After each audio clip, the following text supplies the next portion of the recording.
আপনারা জানেন যে বাংলাদেশ জামাত ইসলামী 2008 সালে নির্বাচন কমিশন থেকে নিবন্ধন প্রাপ্ত হয়। এই সংগঠনের বিরুদ্ধে একটি রিট পিটিশন দায়ের করা হয়।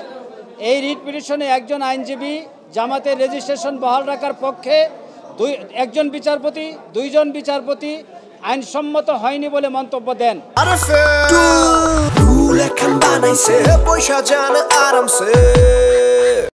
এবং সাথে সাথে একটি সার্টিফিকেট ইস্যু করেন। যেহেতু এই মামলাটি সাংবিধানিক প্রশ্ন জড়িত, এই মামলাটি আপিলেট ডিভিশনে যায়। আপিলেট ডিভিশনে 19 নভেম্বর শুনানির ধার্য তারিখ ছিল। সেই দিন আমাদের সিনিয়র আইনজীবী অসুস্থ থাকায় তিনি আদালতে সময়ের প্রার্থনা করেন। বিজ্ঞ আদালত সেই সময়ের আবেদনটি নামঞ্জুর করেন এবং আমাদের এই মামলাটি ডিসমিস ফর ডিফল্ট করে দেন। আজকে আমরা এই পরিস্থিতিতে মাননীয় আপিল চেম্বার জজের কাছে গিয়েছিলাম। প্রথমে আমরা এটি দাখিল করেছি যথাযথ নিয়ম মোতাবেক। পরবর্তীতে এটা চেম্বার জজে গিয়েছে, 5 নম্বর আইটেম ছিল।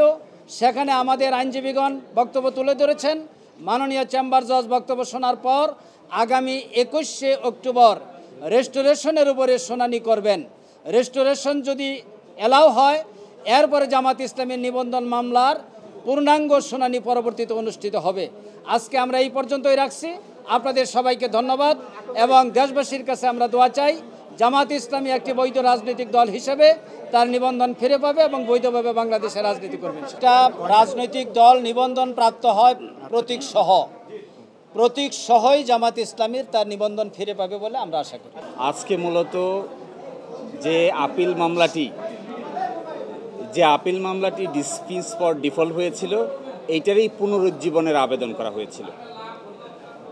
অনারেবল জাজ ইন চেম্বারে আমরা বলেছি যে সমস্ত কারণে একটি মামলাকে পুনরুজ্জীবন করা যায়, এটা আপিলেট ডিভিশনের রুলস 20-তে বর্ণনা করা আছে।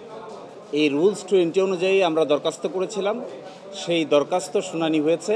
সেখানে 21 অক্টোবর পূর্ণাঙ্গ বেঞ্চে টুয়ার্ড স্টপ অগ্রাধিকারের ভিত্তিতে শুনানি হবে, এই মর্মে আদেশ পাস করেছে। জি, প্রথম কথা হলো হাইকোর্ট ডিভিশনেই এই ব্যাপারে ডিভাইডেড। আপনারা জানেন 2 জন বিচারপতি নিবন্ধন বাতিল করে রায় দিয়েছেন, আরেকজন বিচারপতি নিবন্ধনের পক্ষে রায় দিয়েছেন। মূল আর্গুমেন্ট করেছেন, নিবন্ধন বাতিলের পক্ষে যিনি আর্গুমেন্ট করেছেন তিনিই বলেছেন যে ব্যক্তি নিবন্ধনের মামলা এইভাবে বাতিল করার জন্য দায়ের করেছেন তিনি নিজেই পক্ষ দোষে দুষ্ট।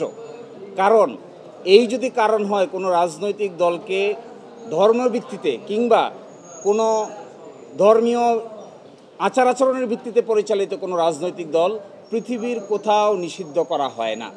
এবং Jamaat is a democratic political party. বাংলাদেশের সকল পার্লামেন্টে জামাতের রিপ্রেজেন্টেশন ছিল। এইভাবে কোনো কাউকে নিবন্ধন থেকে বাতিল দেওয়ার কোনো কারণ থাকতে পারে না। এটি গণপ্রতিনিধিত্ব অধ্যাদেশ 1972-এর পরিপন্থী, বাংলাদেশের সংবিধানের পরিপন্থী, বাংলাদেশের সংবিধানের 38 অনুচ্ছেদের পরিপন্থী। এই জন্য এটি কখনো গ্রহণযোগ্য হতে পারে না। ডেমোক্রেসিতে কোনো পার্টিকে নিষিদ্ধ করা হয় না। ডেমোক্রেসিতে পিপলকে বলা হয় কে ভালো কে খারাপ জনগণই নির্ধারণ করবে, কোনো আদালত কিংবা কোনো বিশেষ ক্ষমতাশীল লোক এটা নির্ধারণ করে না। এটা ডেমোক্রেসির নিয়ম নয়।